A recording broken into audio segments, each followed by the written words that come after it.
Assalamu alaikum wa rahmatullahi wa barakatuhu. Welcome back to Amazing Islam. In this YouTube channel of mine, we are currently exploring Islam through the letters of Imam Abu Hamid Muhammad ibn Muhammad al-Ghazali. These letters are compiled in a book entitled Rasail Imam Ghazali, or in English, Letters of Imam Ghazali. Ghazali's letters, of course, are written in Arabic, but they were subsequently translated into Urdu, which is my native language, in addition to English. My fluency in Urdu and English are probably equally strong and effective. On Amazing Islam, my current goal is to translate the Urdu translations of Ghazali's letters into English and present them for your viewing and listening pleasure, and hopefully spark positive and enlightening change in the thinking and perspectives of the audience. I will always begin with a quick summary and emphasis on lessons learned from the letter that follows in the presentation. This way, lessons will be learned and misconceptions will be avoided. Even though I will be following a linear order, meaning I will translate letters from start to finish, the first letter to be translated will be from a chapter entitled, Do You Want to Be a King or a Saint?, which delves with topics of knowledge, implementation, avoidance of argumentation, and elevation of character.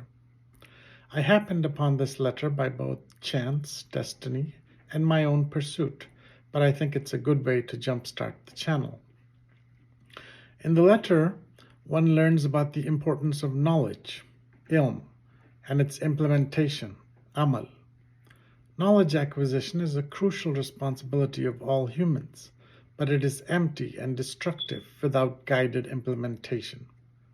Perhaps even more critical is the understanding that knowledge must be humbling, and it should not promote arrogance. A person who has knowledge should not look down upon others, nor should he or she become argumentative or loud and obnoxious. Indeed, Islam gives an elevated status to and prescribes magnificent rewards for abstaining from argumentation. Knowledge acquisition should be a humbling experience, not a source of arrogance, and intelligent spiritual people know that abstaining from argumentation is highly regarded and is abundantly rewarded by Allah. Finally, one way of ensuring humility is to participate in community services that are ordinarily considered base and unappealing. Community service teaches us empathy, humbles us, and motivates us to help those who are less well off. Ghazali's tone in this letter is gentle and humble, but also stern and persuasive. In addition to the above lessons, there is a continuous emphasis on the mystical approach in which worship and perfect demeanor, which are components of ihsan, are crucial to achieve proximity with Allah and to gain rewards and blessings of Allah both in this world and in the hereafter. Now let us read the letter, which was actually written to a king by Imam Ghazali. Please keep in mind that Imam Ghazali in the following letter is addressing a king. Know that there are three types of special persons amongst the creation of the Lord: the scholars, the wise, and those devoted to God.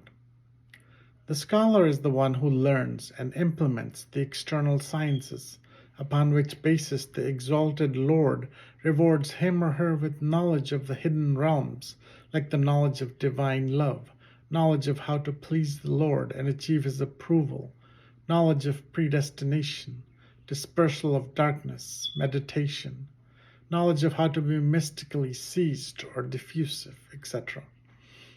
These persons are called the scholars of the Sufis. In short, these were the very persons from the holy city of Mecca who are well spoken of even today.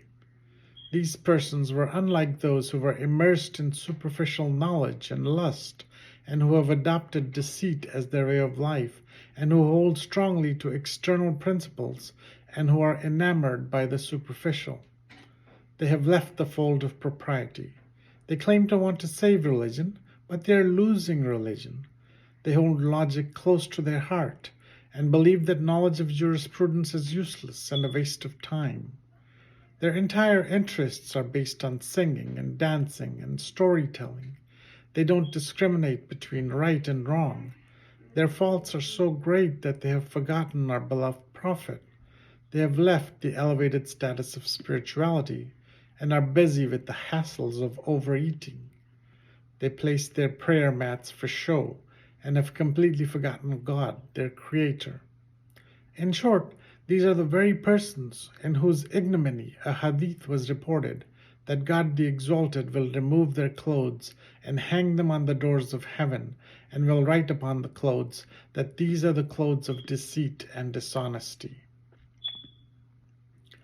The Sufis of the world, on the other hand, have accumulated knowledge and implementation, and have practiced nightly worship to such an extent that they have achieved success. They are the ones who have adopted the way of truth. They have reached the transcendent state. They understand God and are devoted to God and His worship. Their state of worship has created divine strength within them, upon which basis they have acquired wings of devotion that allow them to soar towards the lofty heavens. They're collecting the fruits of concealed knowledge. They are the holy people of the hereafter. Sufis are the ones who know affluence comes from the giver, and they reject all false sources who claim to give other than the true granter of sustenance. They once had confrontation with a king, and I was also there. I saw that in the confrontation they were only concerned with bringing out the truth. They did not resort to false interpretation of verses, nor did they find fault with prophetic sayings, nor were they strict in their discourse. They were similar to the revered companions of the Prophet in giving legal rulings.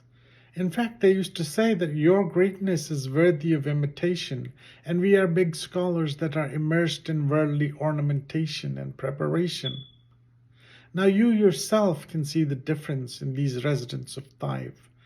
It is mentioned in Hadith that whoever abstains from argumentation, even if they are on the side of the truth, he will receive a palace of gold in a lofty section of heaven.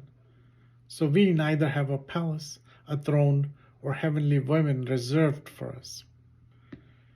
Shafi'i rahimullah alayhi saw in a dream after an altercation with Abu Yusuf that he entered heaven, and there was a hur sitting there, and the brightness of her face lighted up the whole heaven. He asked the hur who she was reserved for, and she replied, she was reserved for the person who gives up getting into arguments, even if he is on the side of the truth. Then she said, O Shafi'i, noisy conversation will not procure heavenly clothes or jewels. If you are truthful and want to own heaven, then like an owner you must acquire knowledge as well as its implementation, because, as one who intends to rule over a kingdom, you must be patient with your kingdom. Shafi'i says, when I woke up I realized that people are prone to divert you towards your desires, but the hereafter is only for those who are God-conscious. In a hadith it is mentioned that knowledge is maintained by its implementation, and if the implementation is not there, knowledge will soon vanish as well. These are the scholars of the dunya and the hereafter. These are the religious mendicants. And you are depriving yourself of elevated status because of your greed for base things. You're like a wolf and your purpose is doubt and contradiction. The scholars empathize with the multitude, but their knowledge, which sheds light on the hereafter, is knowledge of the Sharia. The commander of the faithful, Amir al-Mu'mineen alayhi salam, has said that when desire, the word used here is hawa or wind, when desire comes, you can accept it willingly, and when desire goes away, abstain from it, because it will have the same effect on your body as the winds have on the trees. Then there are those who will try to bring you loss, like those who have knowledge of sorcery or knowledge of the hidden or alchemy. They are like copper that is polished and sold in the name of silver, although it is not silver. And there are certain material gains that are charming, but our egos will not accept them. For example, those who bathe the dead, barbers, those who clean filth, shoemakers, laborers, etc. I have just mentioned a few. Adapt any of these tasks and become knowledgeable, and one who acts upon his knowledge in order to attain his goal. Only in God's beautiful court will your soul achieve pleasure, and only there will you be able to reside comfortably in the heavens and rivers of the Lord. That's the end of the letter to a king by Imam Ghazali. Please like and subscribe by clicking on the watermark below. See you next time. Assalamu alaikum wa rahmatullahi wa barakatuh, and peace and blessings of Allah be upon you.